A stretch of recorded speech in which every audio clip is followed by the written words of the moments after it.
boa noite. Boa noite. Hoje, no Jornal Mil Grau, vamos falar um pouco sobre o bioma Mata Atlântica, o qual ocupa 1,3 milhão de quilômetros quadrados do Brasil, nas regiões Nordeste, Sudeste e Sul, e também em algumas partes da Argentina e do Paraguai.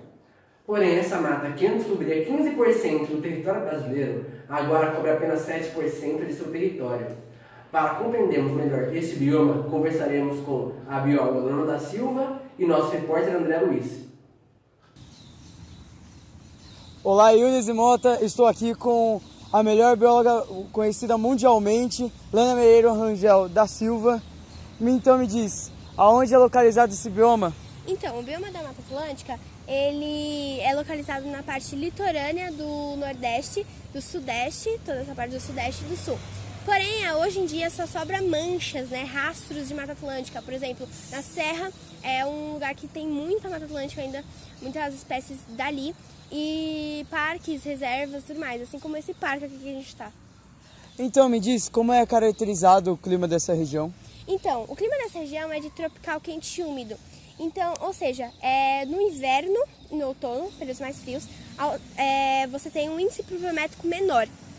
Nos períodos mais quentes, como por exemplo a primavera e o verão, você tem um índice pluviométrico maior, sendo que a temperatura não oscila tanto assim. Como é a fauna e a flora dessa região? Então, a fauna e a flora dessa região é o seguinte: a flora ela é dividida por estratos, né? Então você tem árvores muito, muito, muito grandes que conseguem captar mais luz. E por isso elas estão no estrato emergente. Aí, seguido deles, como vocês podem ver na imagem, tem o dócil, que é um pouco mais baixinho, mas ele também capta bastante a luz.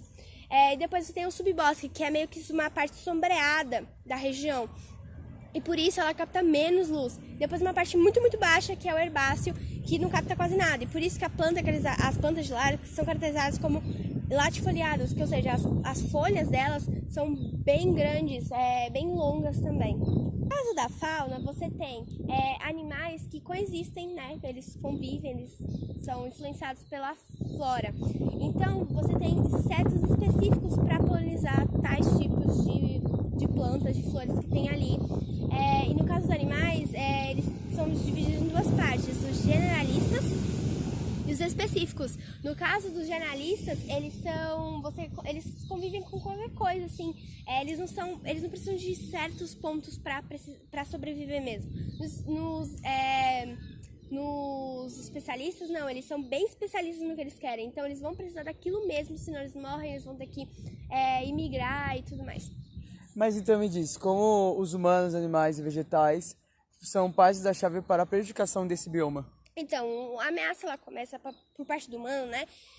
Por conta de um fator histórico, né? Porque assim, a Mata Atlântica ela é a mais desmatada. Então você tem os portugueses vindo para cá, os colonizadores, e desmatando para plantar cana, café, algodão, para urbanizar mesmo, porque eles estão vindo dali, então precisa de moradia.